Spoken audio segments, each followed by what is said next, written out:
I'm managing partner at Keystone Partners. I am very excited about the program that we're going to do today, Leading Forward, Leadership for Continuous Business Advantage. I'm really proud of the program today because we've got some great talent for you to meet. And these are two experts in the leadership development area that I have known, worked with, and learned from. So I'm very excited to introduce you to both of them and to hear more about what they have to say. So leading off our powerful program today, we have Tricia Naddaff, who's president of Management Research Group, MRG. She's going to share fact-based leadership insights based on thousands of responses to MRG's assessment tools.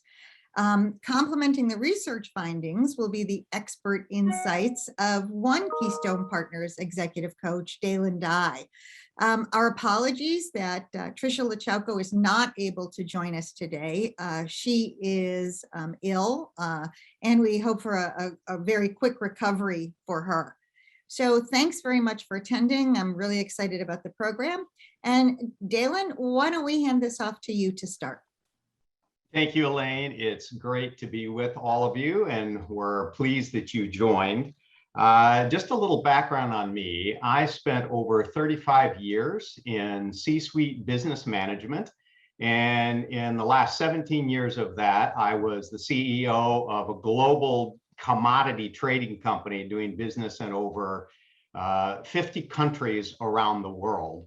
And the business grew to quite some size. And at some point, halfway through my CEO career, I engaged Keystone to help develop me as well as my leadership team to help us lead more effectively and to produce greater results.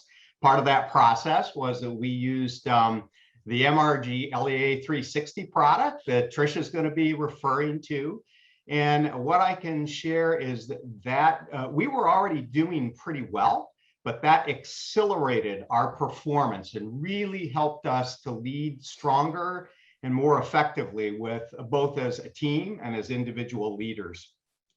So when I like to say I semi-retired a few years ago, I was encouraged by my Keystone coach to think about going into coaching and leadership development as a role to play in these years to help me give back and draw on my experience. So when I coach, and what you're going to hear from me today is I really coach from, if you will, a real world experience background. I was a CEO, I was a business leader, I ran a large company, $1 billion in sales, doing business all over the world. And I really can feel where you are and identify where you are. And that's how I coach. I coach from that real world experience.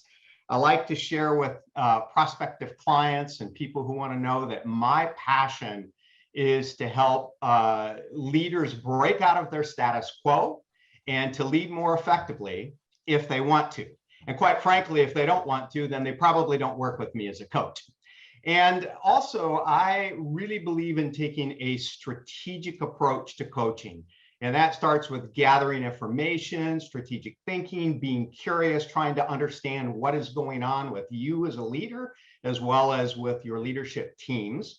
And then we go into strategic planning, if you will, making a plan, having developed a vision for where you want to go, and making a plan, figuring out what we need to do to get there. And then most important is strategic execution, and then executing on that plan. And then as a coach, I help come alongside and help teams be more accountable.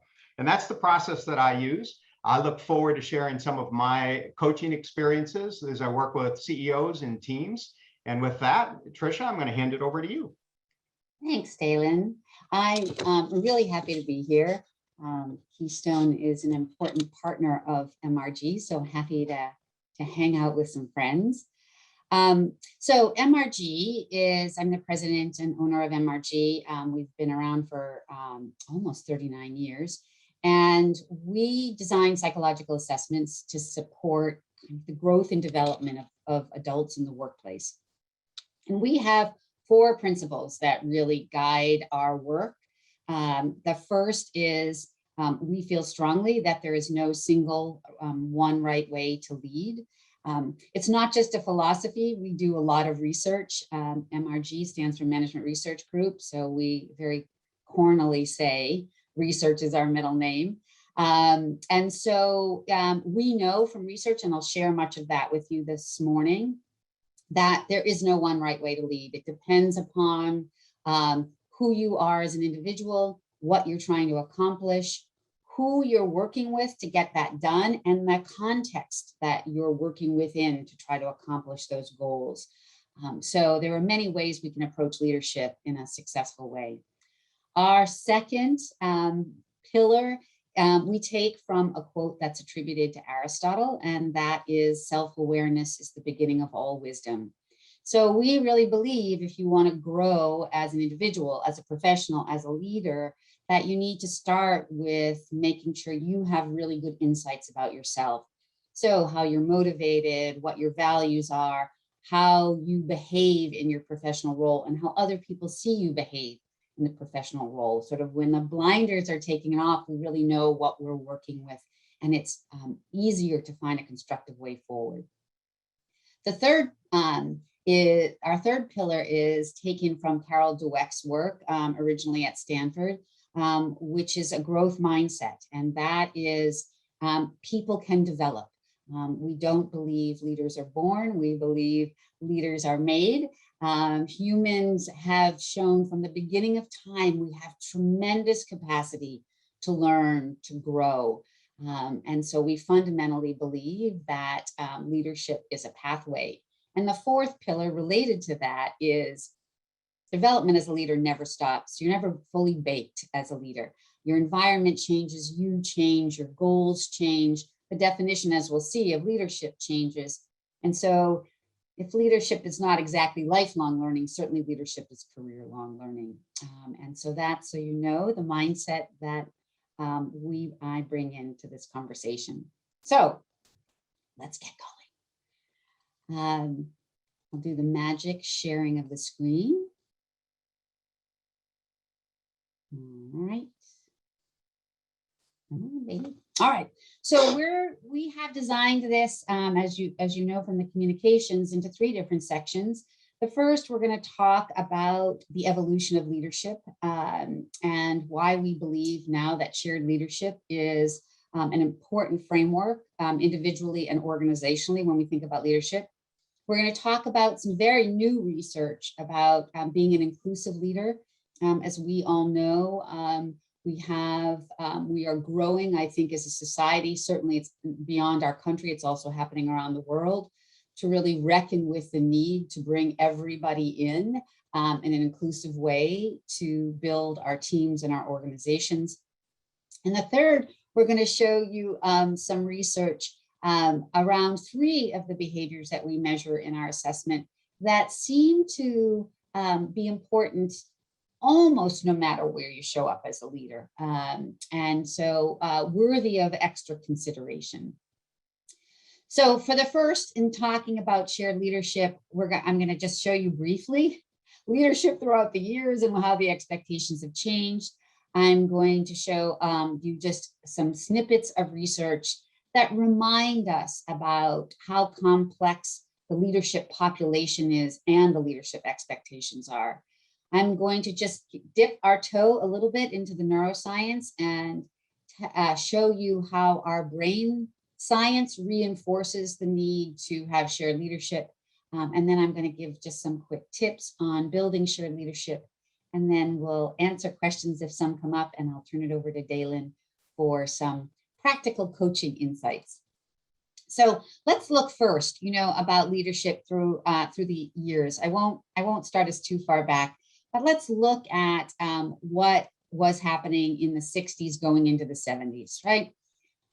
Generally, what happened is people often were promoted out of their peer group. There was generally a peer group of 8 to 10 people that then somebody was promoted to lead, and you were expected to communicate expectations clearly and to provide good feedback, because your responsibility was to make sure this group of people, often who were doing very similar roles, were actually getting the work done.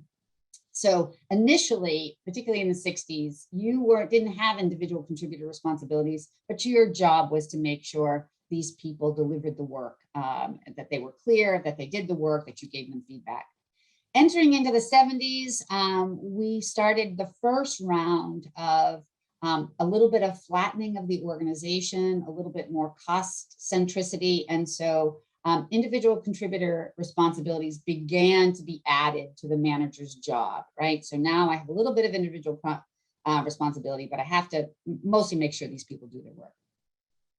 70s into the 80s, we went from just making sure these people work to making sure they are becoming more skilled, right? So as a manager, we have responsibility for starting to train or at least assign people to training. We had the now overused do more with less that came in late 70s, early 80s. We had the quaint phrase of managed change because, of course, during this 2 decades, change was an event, not a constant. We began to have, particularly in the 80s, and particularly as we started having more global competitors, some non-traditional competitors came into space. That's when we started to talk about managers and leaders being more focused on innovation. Results became higher, the expectations, the goals, strategies got more ambitious, and so deliver more results. The pressure came on as we got into the 80s. We also had this sensitivity idea. Basically, that meant you can't abuse your workforce anymore. You can't yell, you can't scream. As we know, that has been a several decades journey to get us closer to that.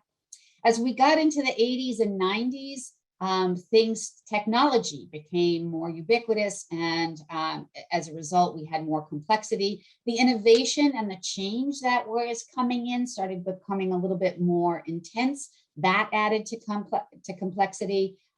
We started expanding into other non-traditional marketplaces. That added to complexity. So managers were expected to handle complexity.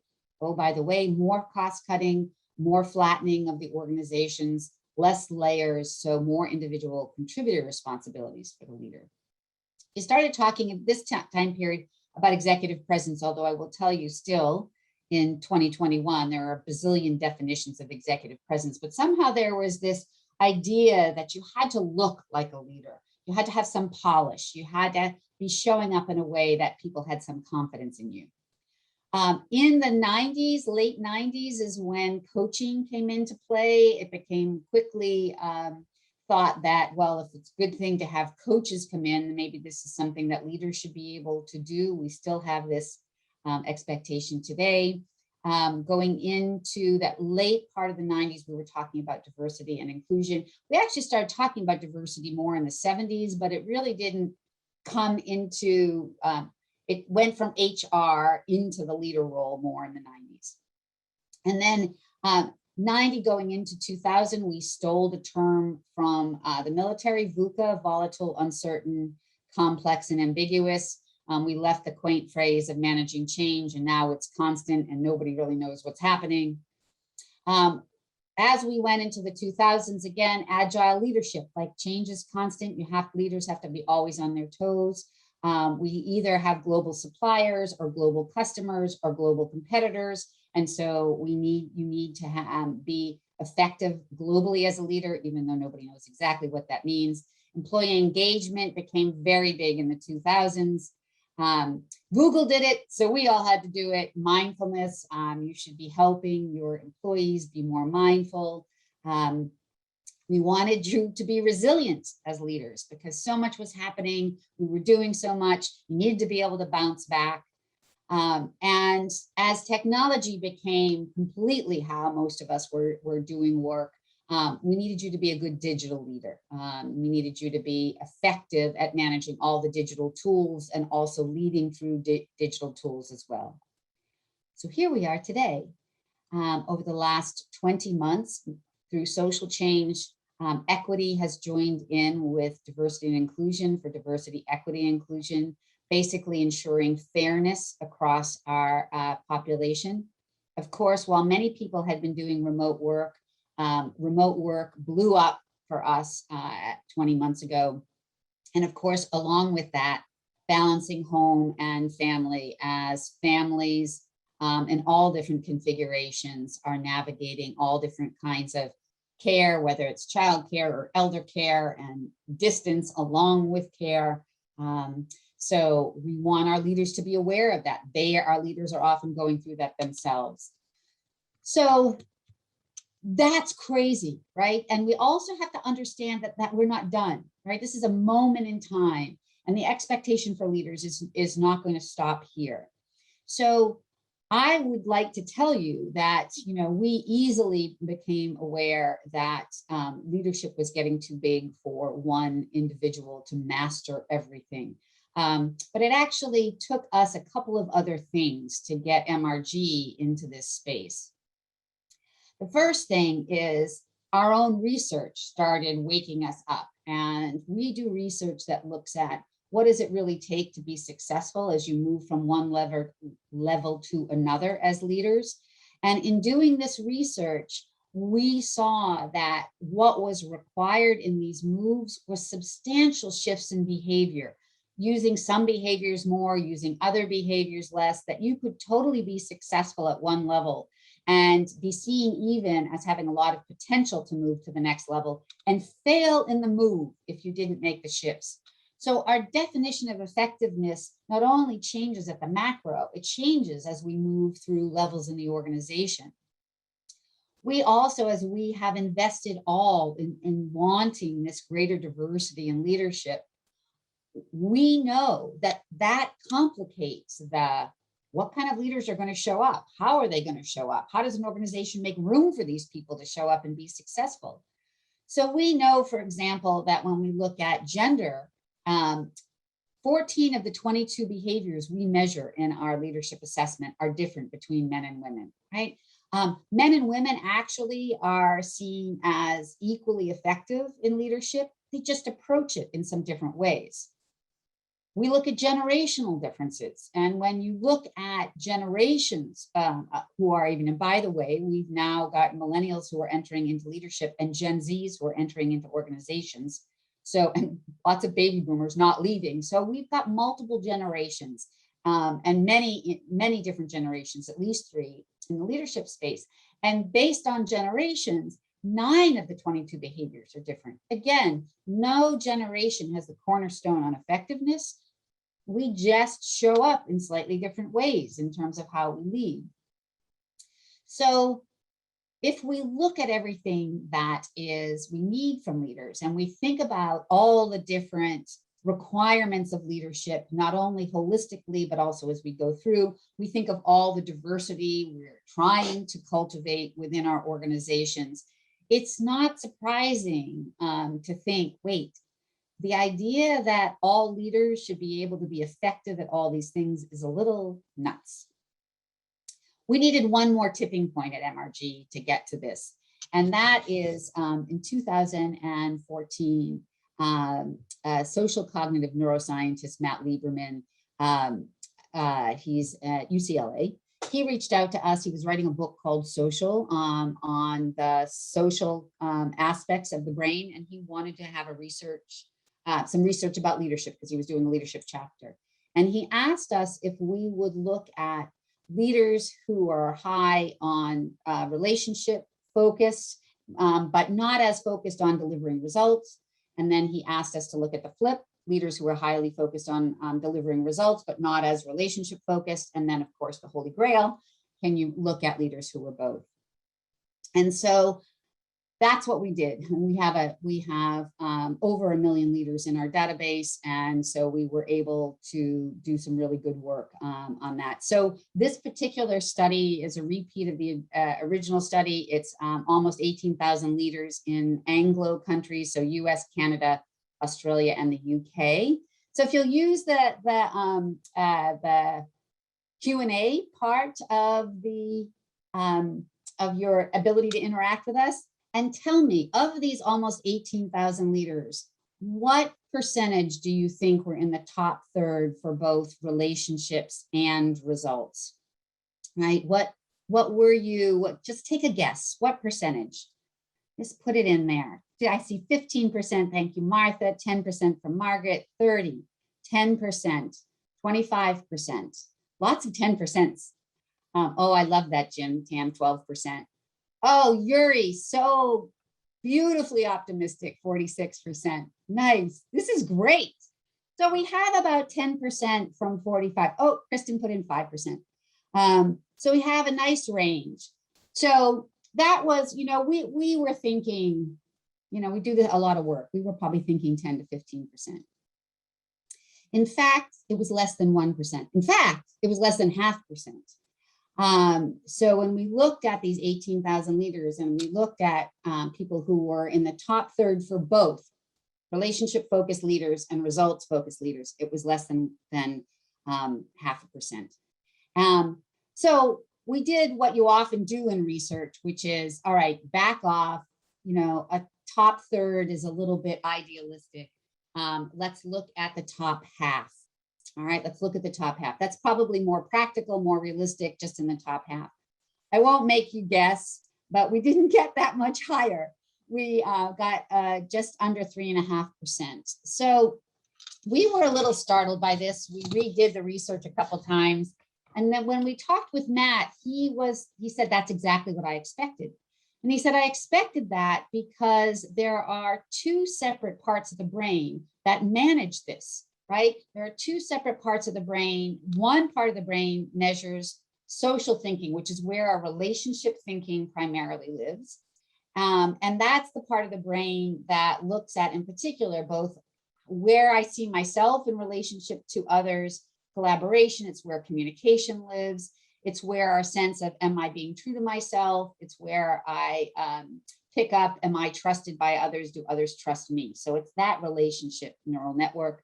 And then there's a non-social neural network, which does the analytic, and it's where we think about kind of the driving of activity separate from people, right? That really results focus, the setting the goals, the building the mechanisms to make sure we achieve the goals. So here we see this, he calls it a neural seesaw. And the reason he calls it a neural seesaw is because when one neural network is active, the other gets quiet. Now, we all use both of these neural networks, but most of us have a preference for using one more frequently than the other, which you can imagine if your preference is the social thinking network. As a leader, it is likely to extend more into that social relationship way of leading. But if you're somebody who has the non-social thinking part of that network being your go-to network, then obviously you're going to end up spending a little bit more time in that space. So here we have this really robust way of defining the expectations. And we really need to step back and think, okay, not a single individual can get this done. Let's talk about shared leadership. So shared leadership, we simply mean that we acknowledge that all of that actually is important in leadership, but we don't attach it to a single leader. We see it as something that gets distributed across more than one leader.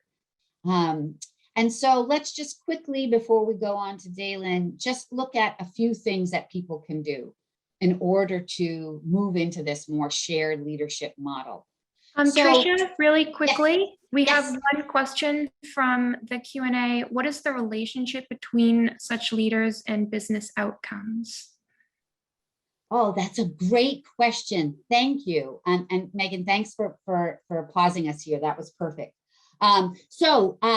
It's really, it was very interesting because we have outcome variables when we do our LEA 360. We have both these 22 behaviors that I've been referencing, and we have 32 competency outcomes. How good is this leader in a whole bunch of things? So how frequently do they use these behaviors? How effective are they in these things?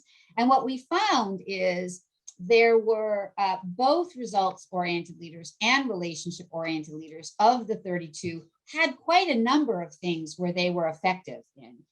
You can imagine that the relationship-oriented leaders were more effective into things like employee engagement and insight into people, building a team, developing others. The results-oriented people were more effective at getting ambitious results, understanding how to use organizational resources, ability to make tough decisions, those kinds of things. So you wouldn't exit either of them out of the organization, right? But of course, not surprising, the people who were higher on both were higher on almost all of the outcome measures, right? So it is, it has been since the 1960s, we've been looking at, Ohio State started with Blake and Moulton, this task versus people. We've been looking at the kind of duality of the dynamics of what's required in management and leadership for decades. But I think that the combination of it's not easy to give equal attention to both, and a lot has changed since the 60s, and leadership has sort of blown up in terms of complexity. I hope that gives you an answer. So how do we get to this shared leadership? I think one, we need a less hierarchical definition of leadership. When we get very tight definitions of hierarchy, people are afraid to tell truth to power. We get the emperor and empresses without any clothes. So people feel like it makes them too at risk to say, I can't do it all. And can you help me? And the easiest way to move into the shared leadership space is by finding good thinking partners. So I'll give you an example. I'm a great thinking partner for somebody who wants to work through a problem. I'm a good problem solver. I'm good at putting disparate information together and working through it. I am not good at structuring process. And so it can get me into trouble because I lead the organization. I have some big ideas. I have some ambitious goals. And because I'm not so good at structuring process, I often make timelines too short, which can be discouraging for people. So I need people on my leadership team who are really good at structuring process and knowing how best to use the resources and technologies we have in order for me to be a better CEO. So it means I have to be humble enough to say, I stink at this and I need help. It means I need to find people who are good at it and bring them in at sort of this thinking partnership level so we can co-create a better kind of outcome. Peer mentors and peer coaches, we don't always need to go above us to find that. Oftentimes people who are our peers know what we're going through, and they can be really good resources for talents we don't have or struggles we're having to expand my repertoire by having these people around me. Running units like micro organizations, just like the example I showed you, we know CEOs have a team. Regardless of where you are in the organization, who do you have around you that takes over some things that you might not be as skilled at? And then there's a very formal way of initiatives of co-creating a leadership space, right? The two of you are going to run this project, but when we do that, we want to make sure we're not putting two people who are more alike in that space, but we're creating a complement of capabilities in the leadership space to create that co-leadership partnership. All right. I think we're ready, unless Megan, you tell me we have any other questions we should attend to before I turn it over to Dalyn for coaching insights. I'll take that as turning it over to Dalyn. Absolutely. But of course, questions can continue to come in, and we can chat about those as we go. I have to say that as I reflected on the material that Tricia has been covering, that I really observe this in the leaders and the teams that I work with. And frankly, it can be a challenge for the leaders. I mean, especially as you get into more responsibility, whether that's an executive VP role or high-level director role, or even in the C-suite as the CEO, leaders have this tendency to feel like they can do it all. And it often takes a kind of an aha moment for them to realize that. And so a couple of examples. I was working with a CEO and her team. And as a former CEO, I always challenge CEOs that you really have three kind of big tasks. You need to manage up. You need to manage your board and manage up to your bosses and investors and shareholders, et cetera. You need to manage out. You need to manage the industry, maybe might even have to do with regulators, et cetera. And then you need to manage in, and that's really the internal organization. And in working with this team, they were struggling with internal execution and structure, and this is a company that is trying to commercialize new technology and has a lot of time pressure to get that done. So as we worked together, I asked the CEO, I said, so if you think about those three areas, which ones are you really feel good at and which ones are you struggling with? Well, immediately it was, I love managing up and out, and I don't get so excited about managing in. So what can we do? That was the question. And it didn't take long to conclude that she had actually just recently hired a new team member who I'd already had a little bit of interaction with. And it didn't take long to identify, well, that new team member has the skill set to manage in the internal processes, to make sure there's a lot of clarity in the organization, and the execution disciplines are in place, et cetera. And I said, what would you think of you focusing on managing out and up, the things you like and that you're good at, and then letting your colleague manage in? And I mean, it was just like eyeballs lit up. And she said, I would love that.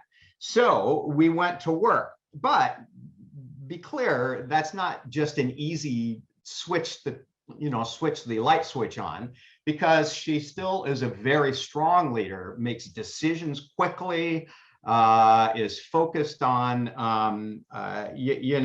being able to leverage relationships outside the organization, et cetera. And so we had to coach on really tempering some of those self behaviors and help her to think not so much about just herself as leading, but to partner with this colleague who become, frankly, her shared leadership partner. And now what we're doing is in coaching the CEO and the shared leadership partner to cascade that through the organization. And the results of having one focus in and one focus out and up really has accelerated momentum and results. One other example that I'll share quickly, this is a CEO and a team that has really struggled with execution.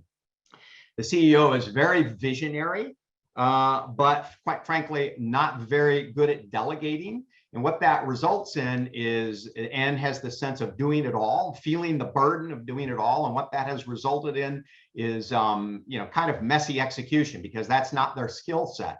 Again, the same thing. We worked with the CEO, or I worked with the CEO and said, is there somebody we can find within the organization who can really work and focus on execution?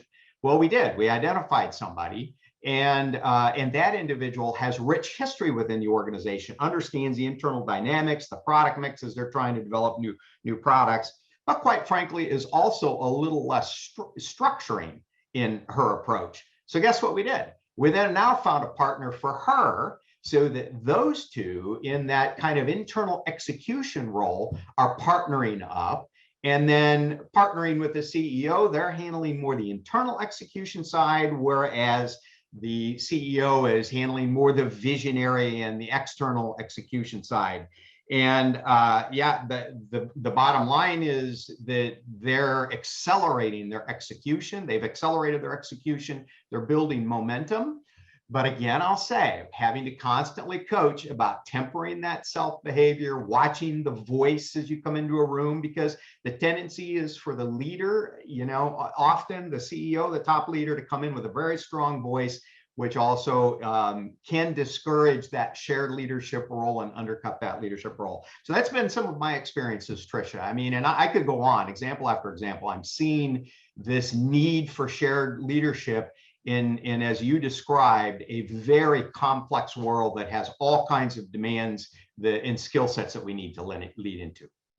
Dalyn, we have a quick question from the attendees from Stephen. How did the board view the delegation of internal operations, and did it cause any concern about the CEO's capabilities? No, to be honest with you, the board was observing this. So, you know, the board members, good board members, identify that they've got their finger on the pulse, and especially the chairman was observing that, you know, we need you focused in those areas you're strong, and so no, at least in these examples, and either example that I'm talking about, and frankly, I could think of 2 or 3 more examples where that was not an issue with the boards that they reported into. In fact, I think it was more of a support. Yeah, that this is going to, and in the end, let's be clear. What's the board want? Results. Ultimately, they're looking for a sustainable results with the organization. And when this kind of shared leadership approach leads to accelerating results, then the board's excited about that. Hopefully that answered the question. Megan, I'll take I've got the Q&A up. I'll take a couple of the others if that's okay with you. Yes, of course.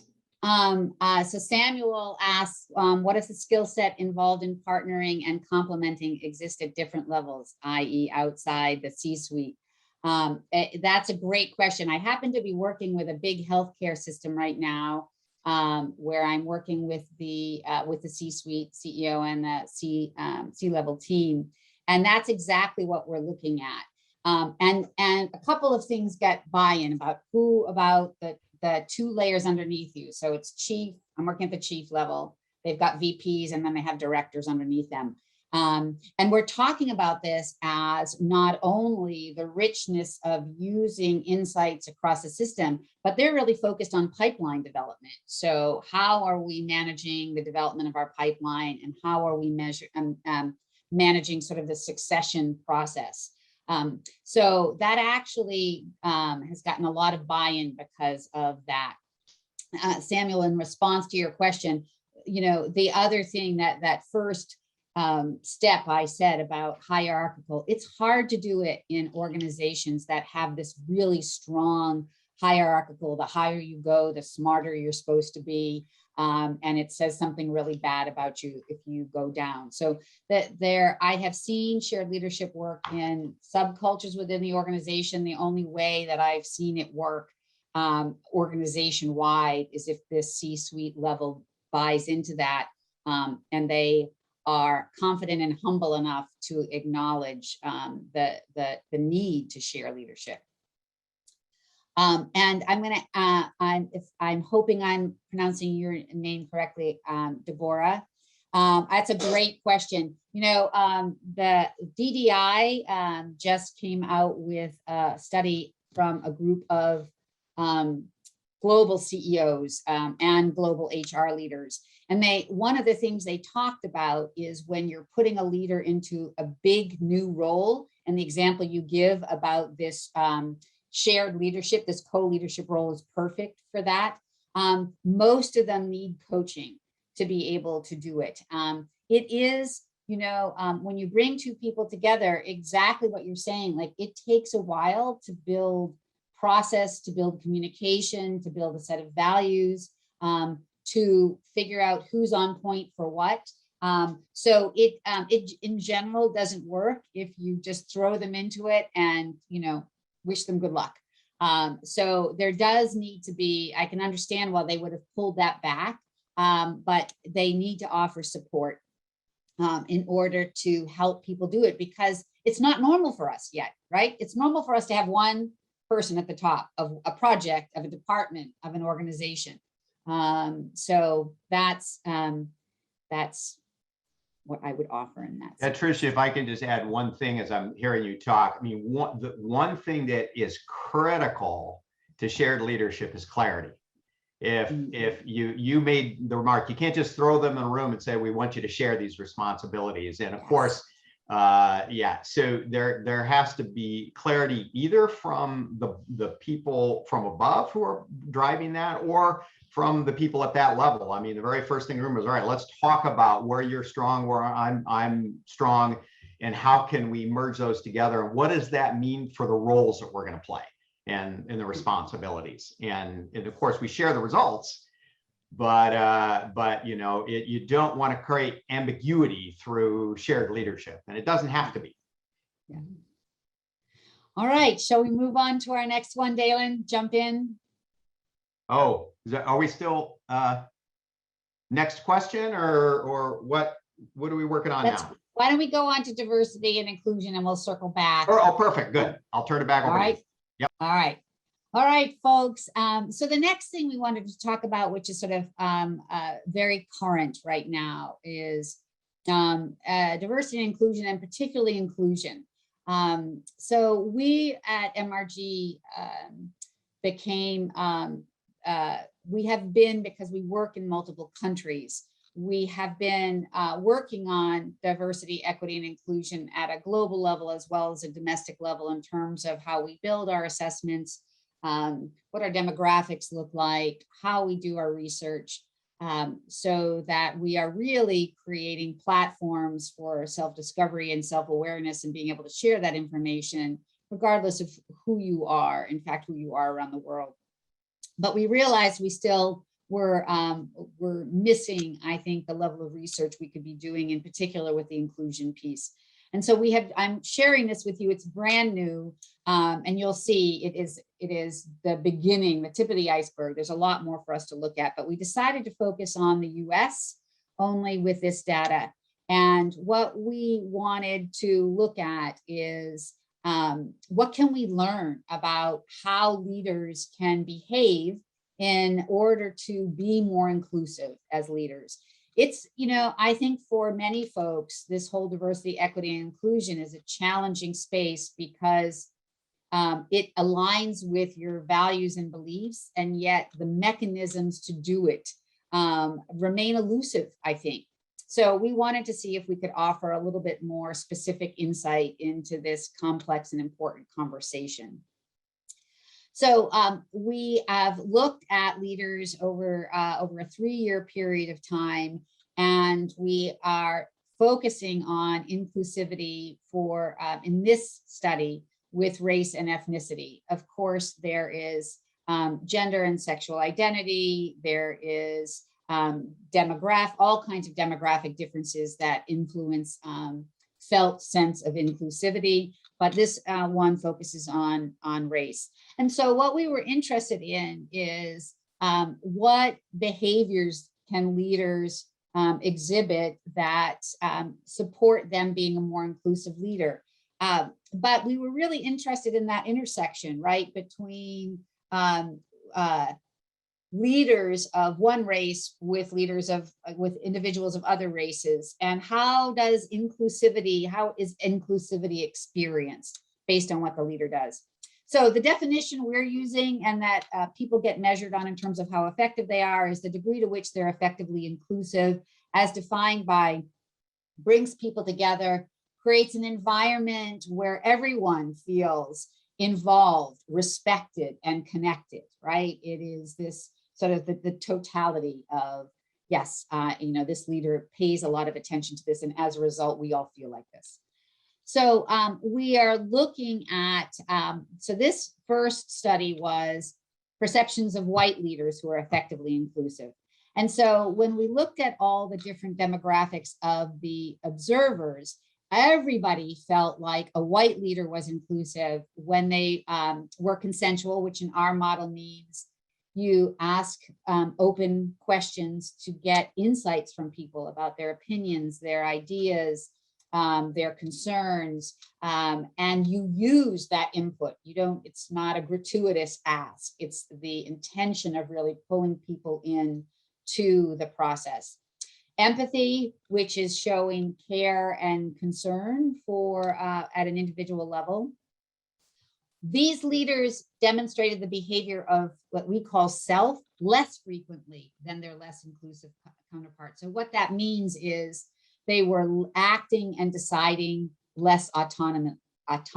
They didn't go off as frequently to just figure it out themselves or just do it themselves. They stayed more connected.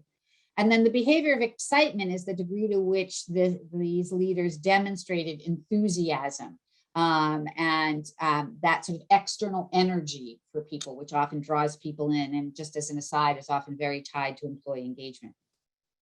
In addition, for observers of these white leaders who were identified as Black, there were 4 other behaviors that were important to them in order to define this person as effectively inclusive. And it's interesting, 2 of them are cognitive behaviors. So technical is, I see this leader as having a lot of expertise. They have a lot of professional knowledge and expertise. Strategic is long-term focus, ability to think through the implications of things.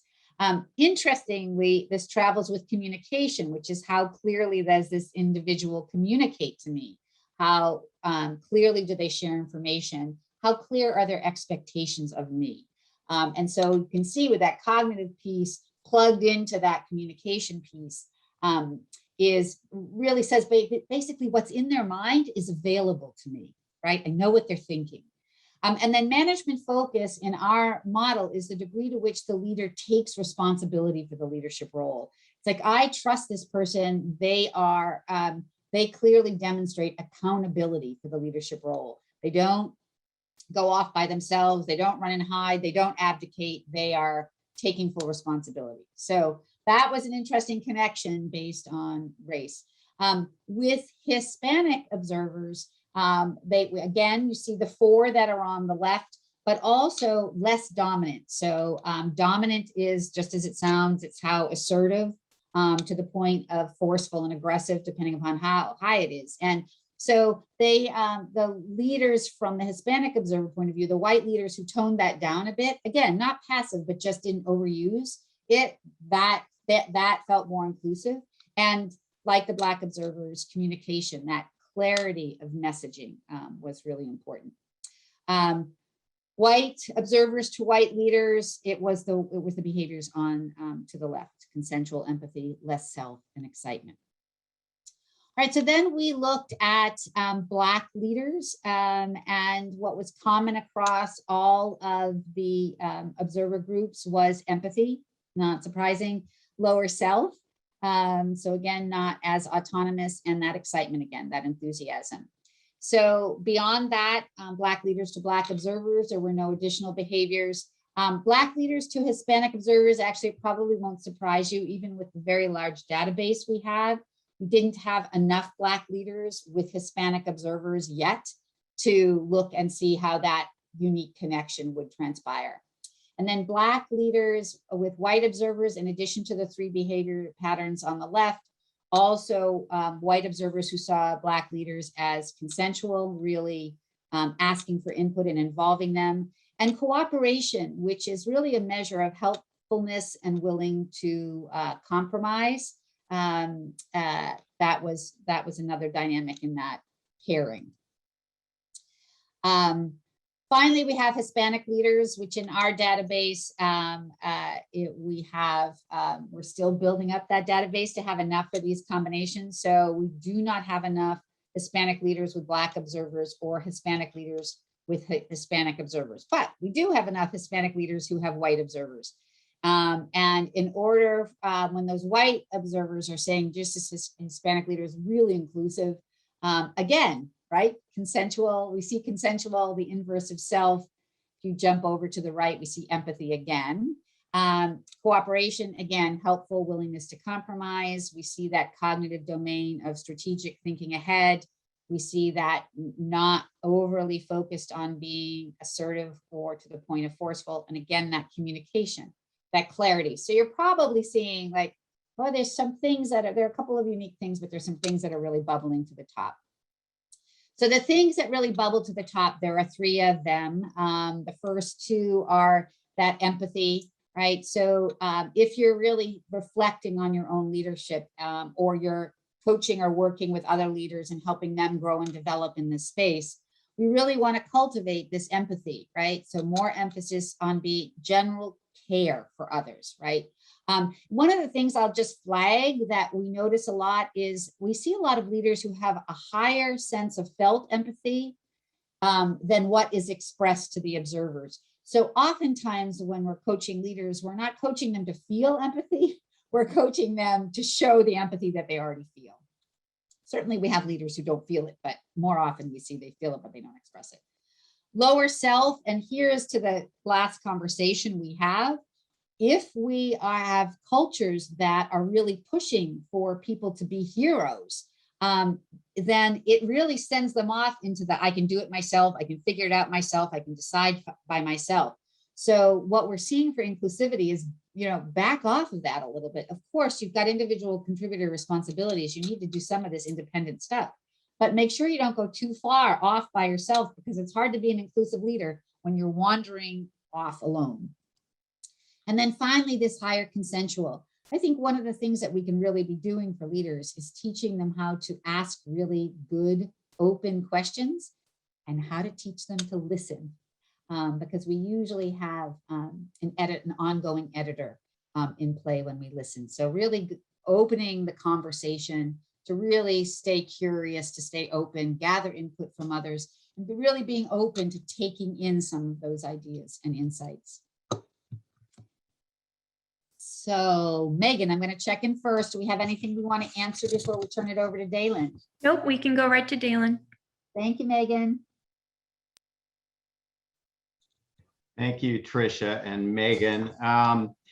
So as I've been working, my role is to provide coaching insights and experiences that I'm having with leaders and teams out in the marketplace. And as I've been working with CEOs and leadership teams, I can really resonate with this research that suggests that higher empathy, lower self, and higher consensual really is helping leaders be more impactful in terms of inclusivity.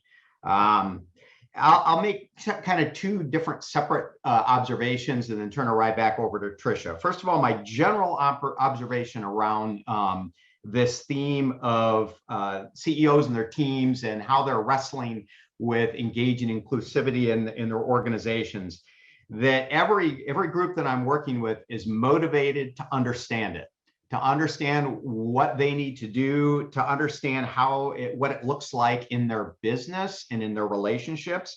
And they're all carefully and thoughtfully studying this.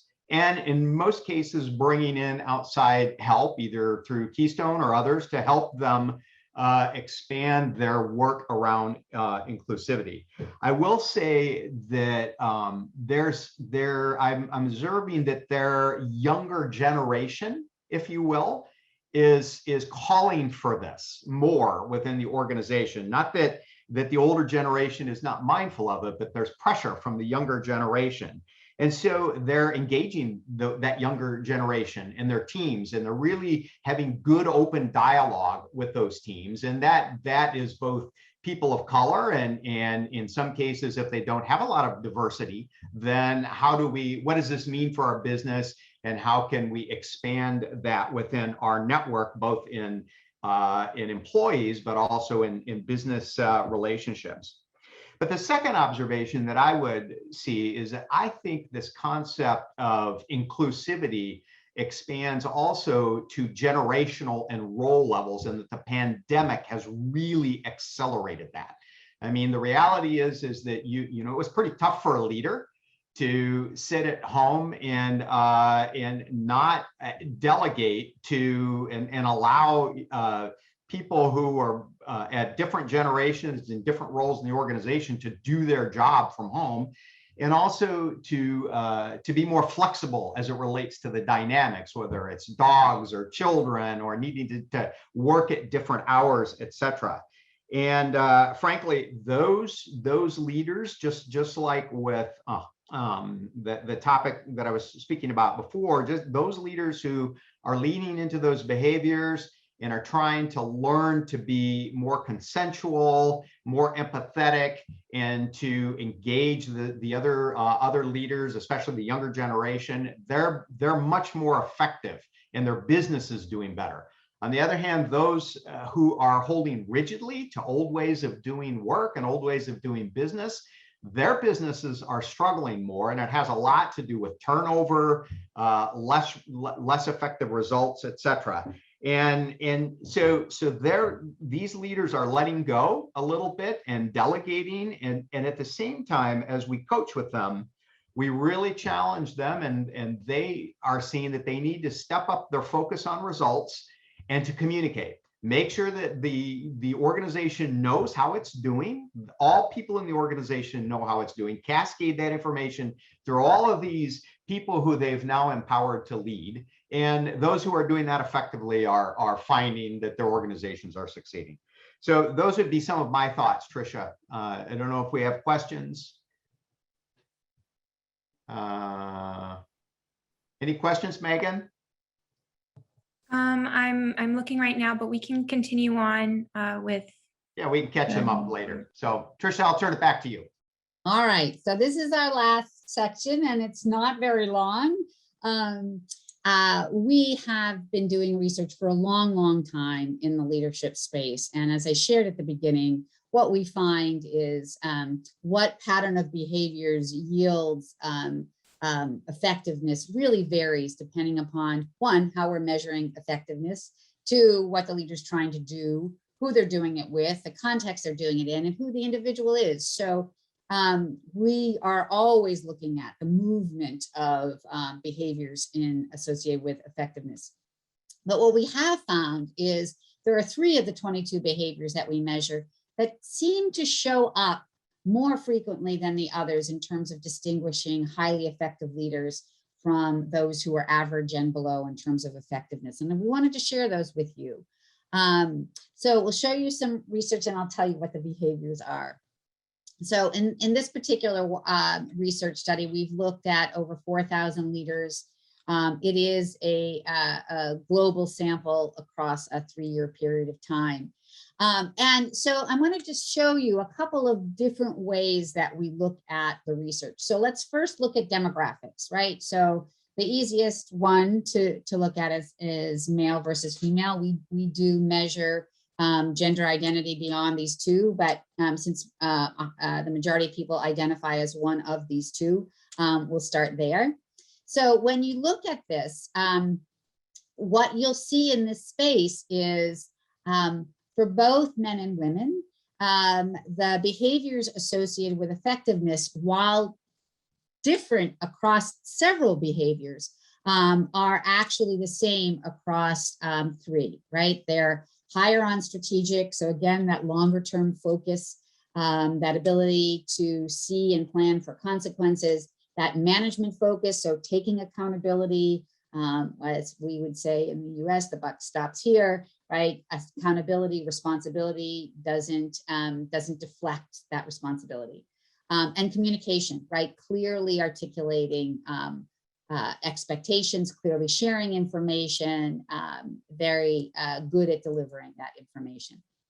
We also look at leaders from different parts of the organization. So we'll look at senior level leaders and looking at HR leaders, right? So level versus function. Again, lots of differentiation here, but we see these 3 showing up again. And then when we just look at the effectiveness of senior leaders, and terms of what are the behavior patterns that highly effective senior leaders exhibit, this is across a broad cross-section, we see strategic communication and management focus along with others. So as you're reading this, for those of you who are curious, the blue bars are behaviors that the highly effective people use more frequently than the others, and than the other less effective senior leaders. And the green bars are the behaviors that people use less than the less effective leaders, all right? So, and we look at so many of these. We have so many competencies that we look at, from delivering results to developing people. We look at, as shared before, generational data. We look at data globally. How do leaders look in terms of country differences? So we get into some real interesting cultural differences there. And while these three don't show up in every single study that we do that differentiates highly effective from everybody else, they show up so frequently that we started to pay a little bit more attention. So let me just dive a little bit in, and then I'll pass it over to Dalyn to reflect on these. So when leaders are high on strategic, the specific behaviors we're seeing is they think before they act, right? They think about the consequences, they think about the domino effects, they think about the implications. So they're not only looking at implications broadly, like how might this affect the rest of the organization or my clients, et cetera, but they're also thinking longer term. How does this align with strategy? How, which pathway is going to move us forward in the right way? So it's that thinking about the implications. Communication is really, communication is such a big word and we think about it in so many different ways, but what we're measuring in this space is really how clear the leader is, how clear they are at keeping people informed, how clear and explicit they are in saying, this is what I expect from you. When they explain things, do they do it clearly and thoroughly? In other words, when somebody walks away from communication with this person, they feel like, I get it, I really understand, and I have all the information I need to get that done. And then finally, management focus, what we're seeing with this is they are willing to step out in front, right? I talk a lot with leaders about, the different positions we lead from. We lead from behind, and that's often when we're coaching. We lead from the side, and that's often when we're being a thinking partner. And when we lead from the front, we're saying, follow me. We are providing that, direction, that guidance.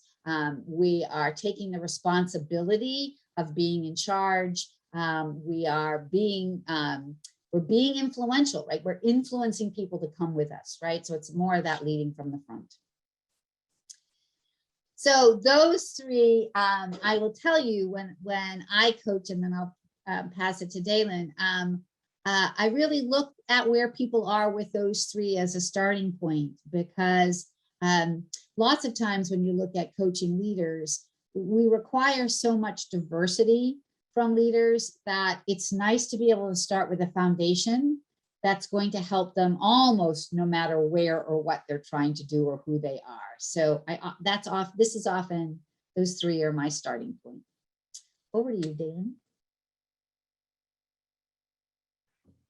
Thank you, Tricia. Yeah, so this aspect of her presentation resonates with me, as you might think why. Because when I first took the LEA, I scored relatively high on all three of these. So then when I learned later that these were key to leadership, that felt good. But one of the beauties of the model that Tricia and her organization have developed is that the most effective leaders are the ones who are able to dial up and dial down behaviors based on the business context that they're in. Listen, if a person needs to dial up a little bit on being more technical, then we need to coach them to do that, or dial down a little bit on empathy. We need to do that. And so that's the beauty, and through coaching, we can do that. But I can share that as I've observed in business and in coaching with the teams, that these three behaviors do help leaders out of the gate lead more strongly. So in my work, one of the things that I've noticed is that as it relates to strategic behavior and strategic thinking, that might be one of the more challenging behaviors to coach people to increase. And so I've been doing quite a bit of work working with up and coming leaders and even higher level leaders, helping them think about ways that they can dial up their strategic leadership. One of the things out of the gate that I do with them, strategy and strategic is such a big word. So I encourage them to clarify what that means. I encourage them to clarify their teams what that means. And so that they understand what the difference is between behaving more tactically and behaving more strategically. I coach leaders, and if you're a leader or leaders that are looking to increase their strategic behavior, I coach them to find a mentor or a partner who is high in strategic. In fact, a recent situation I was coaching had one leader who was very strategic and another who had so much potential but just struggled with the strategic behavior. And guess what? Partnered them together to help bring the less strategic leader along. And that, by the way, can be a board member, could be CEO, it could be a peer, could even be one of your employees or an outside coach. I mean, that's one of the roles that we can play. This is going to seem to be very specific, very tactical, if you will, but I coach leaders to use the Eisenhower matrix, or if you will, the Stephen Covey 2x2 box, and really challenge them to think about how they're allocating their time and then find those ways, then coaching them to delegate, because they've got to make time to think and to lead more strategically. This also is going to seem very tactical, but I'm amazed with every team that I work with, every CEO. One of the early things I ask is two thoughts. One is, do you have a strategic plan? Do you have a SWOT? What does your SWOT look like? What is it telling you? And is it living? Is it living beside you? So I coach them to develop that. And then I also coach them to cascade that down and get the people within their organization involved with creating that SWOT. And then that becomes a part of their living document to drive decisions. The process of working through the SWOT teaches them to be more strategic, because in general, out of the gate, they don't tend to get it right. I mean, the things that are on the paper are pretty tactical. And then another thing that we do is that we coach leaders to really engage in a simple but robust decision-making model within their organization, to get them to step higher as they make decisions, to broaden the spotlight, to widen it, if you will, to get more data and input. And when they're doing that, and obviously it engages more people in the organization, helps them to make better decisions, but it's also a more strategic approach in the process. So I'll pause there, just checking time. I have a few thoughts on communication if we have time, Megan, or are we needing to wrap up? Yes, we will be wrapping up within the next 5 minutes. So let's turn it over to questions, shall we? Yes. Okay. So we have 2 questions that are standing out right now. I'll go with from Barry, the question: the gender differences in perceptions of effectively inclusive leadership look like they may incorporate unconscious gender-based biases, which seems natural. Do you also coach leaders on practical behaviors that might nudge their teams in aspirational directions via those potential biases? That's a very long question, so you can also look at it in the Q&A. The simple answer is yes. I just want to clarify one thing. So that gender difference slide that you saw was just gender differences, period, not gender differences in inclusive leadership. So that was just like, how do the 2 genders tend to, what does effectiveness look like for each of the folks in based on those 2 genders? And we do a lot of research around bias. And I'm sure Dalyn coaches a lot around bias, because unconscious bias, thankfully, the education for that has come into the workplace so that we can do it. But it's hard to train people around bias, because bias is in fact unconscious and it happens automatically. But there are ways that you can organize the way we talk to each other, the way we work together, the way we consider candidates, for example, that can sort of thwart your biases a little bit. Yeah, I would add, the work is typically around really creating awareness and getting dialogue going among people of diversity who are working together to help improve that awareness to see where that bias is coming in. Mm-hmm.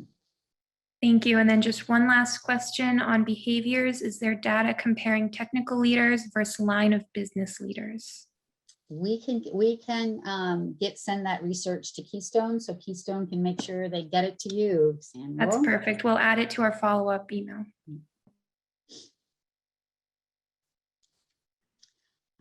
And one last question from Daryl, from a coach perspective, how would you go about encouraging someone that's from an older demographic to enhance their technical skills when they show no interest? Wow, I think I would need a lot more context around that question to really be able to approach it. But you can reach out to me through Keystone and we can have a bit more dialogue if you would like. That's a great question. That's it. We'll turn it over to Elaine. Thank you so much, Tricia and Dalyn, and all of the participants. So outstanding questions, outstanding presentation and answers. And thank you from Keystone. I really, we appreciate all of the time and energy and thoughtfulness that we put into the presentation and again, put into the questions.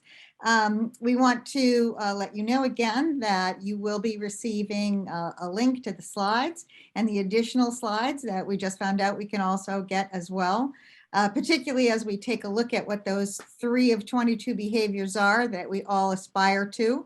And we appreciate all of the work that you've put into this. So thank you very much and have a fabulous day.